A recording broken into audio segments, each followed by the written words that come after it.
I would introduce this idea. Unemployed on vacation. Alright, you know we're in North County, San Diego when you're next to these two celebrities. JP Sears, Jake Ducey. And the reason I'm here with them at the same time and talking about this specific subject is because they both are, from my perspective and myself, funemployed and on paycation. Basically meaning that you're not working for a piece of someone else's pie, but you're busy creating your own pie and loving it. And you're getting paid to pursue your passion. So I thought instead of me just talking theoretically about it, we could look at some other people that inspire me to do that, which are both of these guys. So welcome to the show. Oh, we're honored to be here today. When you talked about pie, I started thinking that instead of taking a piece of somebody else's pie, as you're saying, you're creating your own pie. You're creating a pie which then you can share with other people.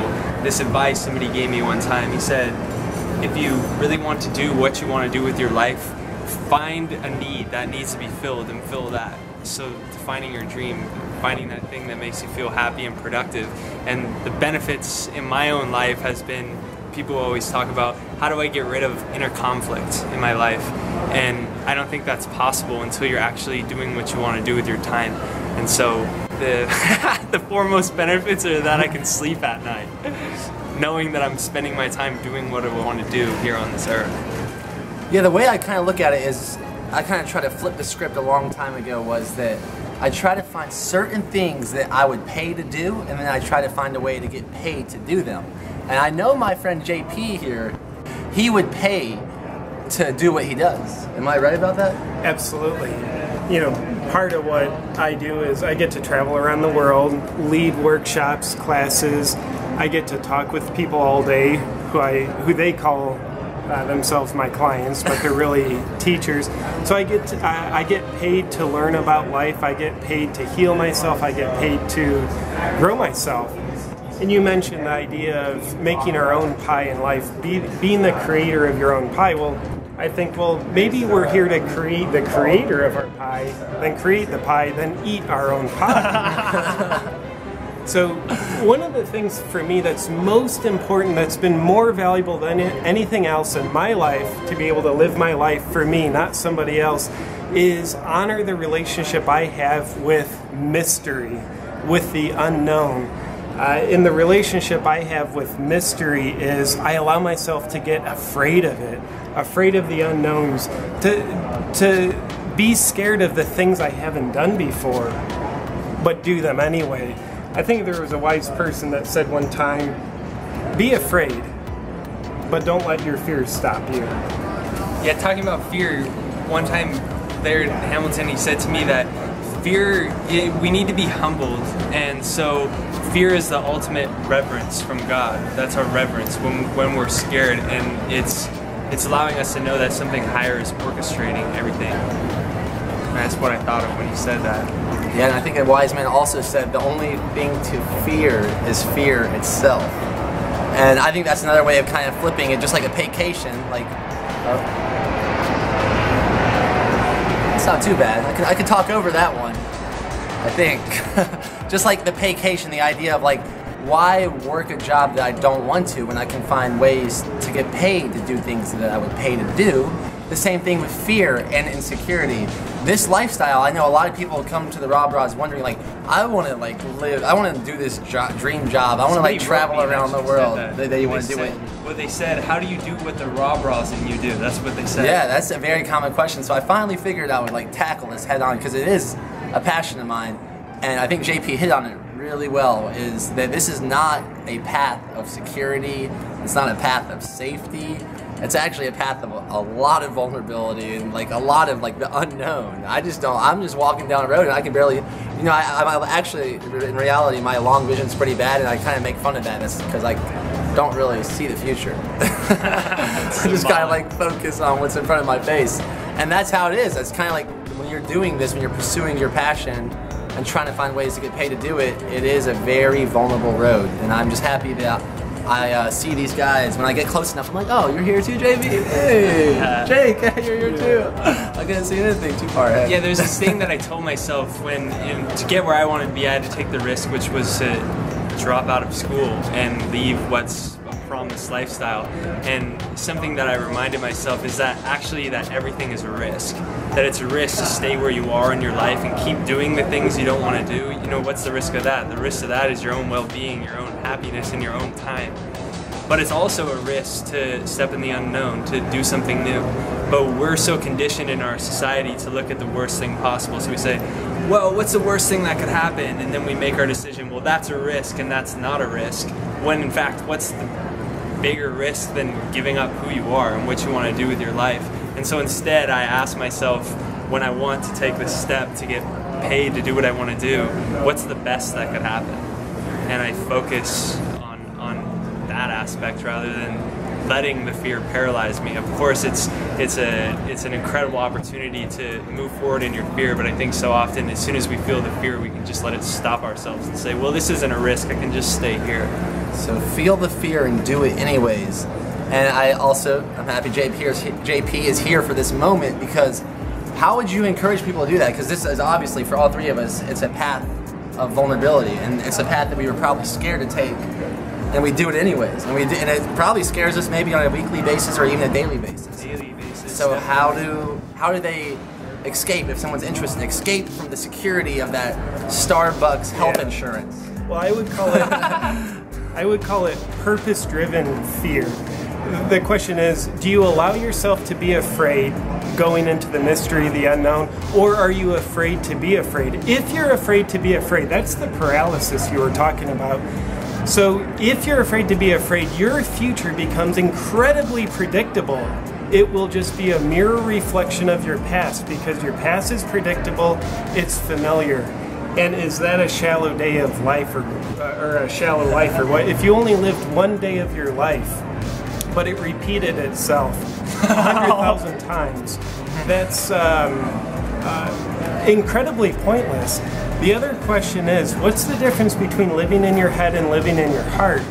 Scientifically speaking, the electromagnetic field of the heart is 5,000 times stronger than the electromagnetic field of your head. Could you consider your head is all about self-preservation, making things predictable, making things controlled, no risk? What if your heart's not about self-preservation, but all about self-realization? So the question to ask yourself every morning when you wake up is, am I on this earth to live my life, or am I on this earth to run from my life?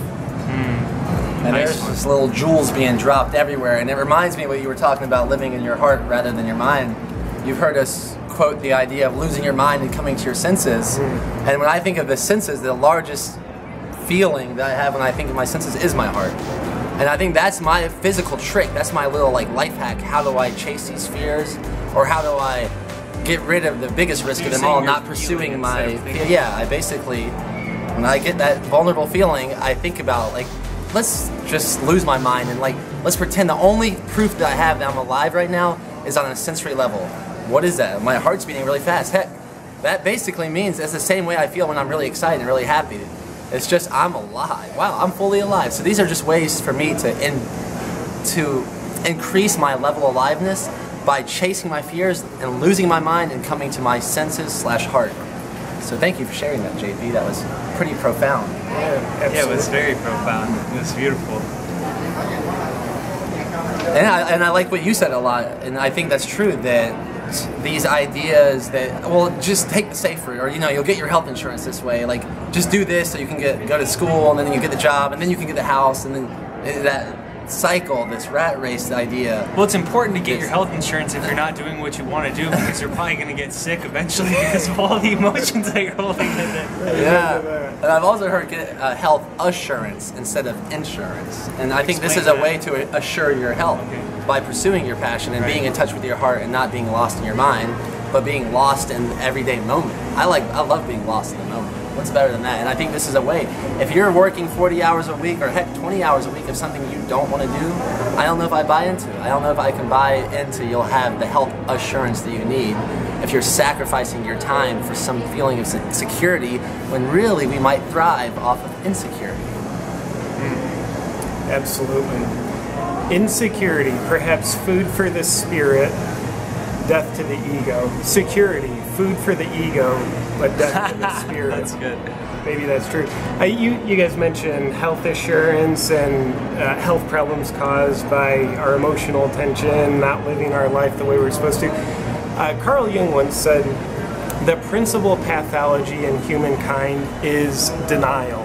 And what he suggested is this pathology of denial causes all of our other pathologies, be they pathologies that show up in the body or the mind. So if this crazy dude was halfway correct, that suggests it's important that our health takes a turn for the worse. It's how our soul, spirit, or higher self, whatever we might want to call it, it's how we get our own attention when we're not living in line with our purpose in life. I mean, how scary would it be if you were living your life 100% off course, out of phase, but you had no alarm system, you had no way to get your own attention, that you're going the wrong way on a one-way street? Most of us are gambling on the biggest risk of all, the bet that we can buy the freedom to do what we want later in life, after we made enough money doing what we don't want to do, or after we pleased enough people. But, you know, as we're saying, the prescribed lifestyle is overbearing and stifling, and life is over before we know it. I know one of my good friends from high school was 17 years old, and he got killed riding a skateboard, and just one day, you know. And so I think that it's like we're saying, I think it's up to us to be able to define our goal, or define what we want to do with our life, and then take up the means to moving forward in that direction. Taking responsibility, I think, is like the main thing. It's like doing what you want to do is being responsible, because then you're taking health assurance, because you're putting yourself in a position of well-being, taking the responsibility to do that. I think all three of us go on this subject forever, and I think you're the reason you're watching this video. If you're watching it this far, you don't buy it either. I don't buy it. I don't buy that I'm supposed to work for 30 years of my life doing something I don't want to do, so then I can retire. By that time, I think I'm not going to be able to do nearly as much as I can do now. Right now, I'm thriving. This is the moment. Right now is the time, and no matter who you are right now, you're only going to get older. Time is fleeting. You're only going to get closer to death. Every moment, you just got closer to death. So why don't we spend that time, that fleeting time right now, pursuing our passion?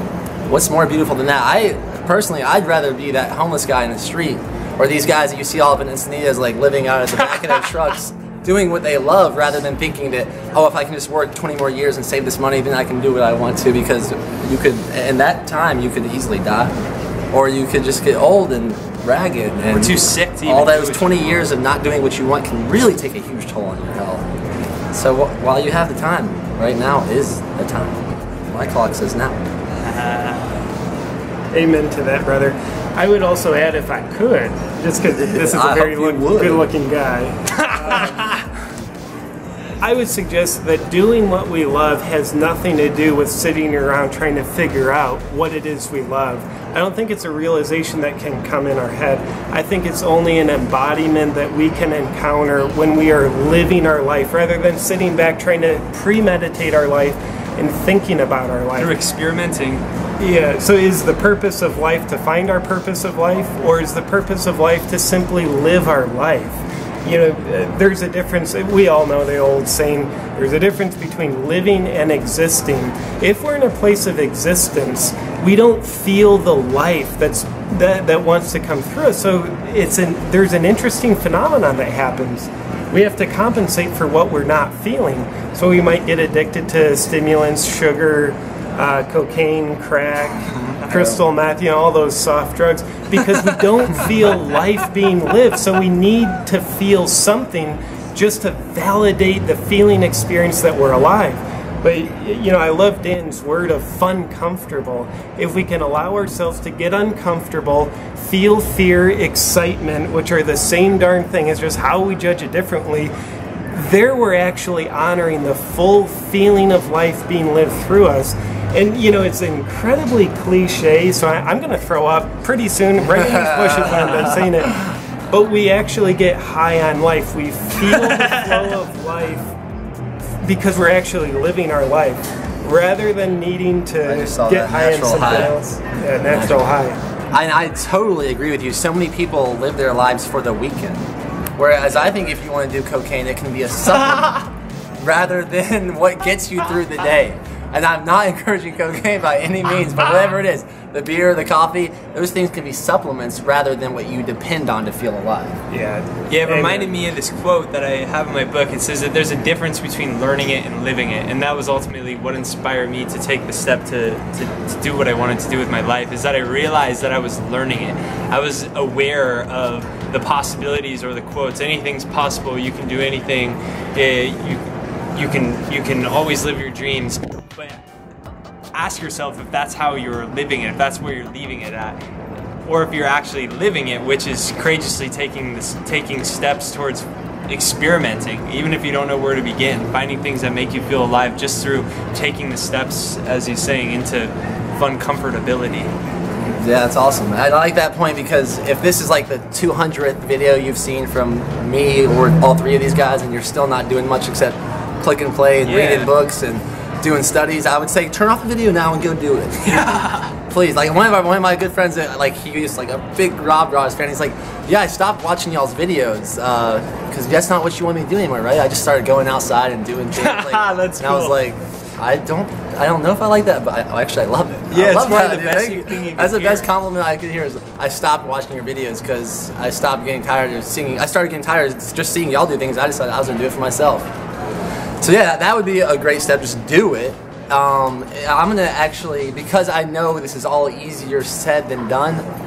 For the members on our website, I'm gonna go into more of a technical video, because the camera woman behind your, you want to say hi real quick?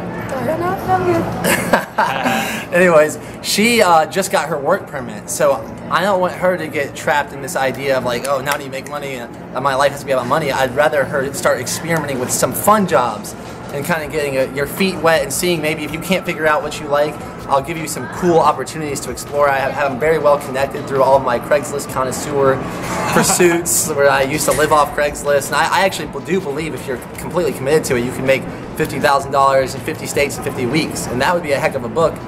Go ahead, please, someone turn off the video and start writing that now. It's going to take a lot of action. But I can help you get started. I can show you how to navigate through the Craigslist stuff. I can help you. I'm going to make that for a members video. I didn't want to get too technical here, especially while these guys are here. I just wanted to do more of the inspiring on our YouTube channel. But become a member at rawbrahs.com/members, and now I might become a new section of our website, like Funemployed and on Paycation. We'll get our web guy and make that tab, and we'll look forward to seeing you there. And then any last words from you, JP? Like any ideas for how people to get, instead of just watching this video, to take that first step? I would say, let yourself be afraid and support the part of you that's afraid.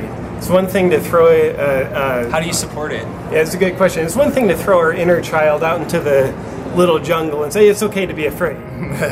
But honestly, it's not safe for the child to be afraid. So in other words, we need to make it safe for ourselves to be afraid. So how I like to encourage, and easier said than done, it's kind of one of these journeys, lend ourselves compassion, acknowledge our fear. Let part of us talk about how scary it is to be scared. I mean, being scared is about the scariest thing that we can ever do. Unless we're scared to be scared, or scared to be scared of our fear. So have an emotional reaction, but support it. Otherwise, we're paralyzed. All right, cool. And once again, just to be redundant one more time, I know it's awesome to listen to us, especially these two guys.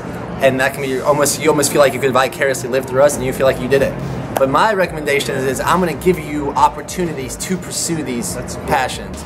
So I'm going to start searching for Diana. In the meantime, I'm going to probably come up with a lot of other opportunities, and I'll connect you. I'm just going to give you, you can stop watching videos, and I'm going to start giving you links, jobs you can go do, festivals you can go attend, whether you're getting paid a little, whether you're volunteering, or whether you're getting paid a lot.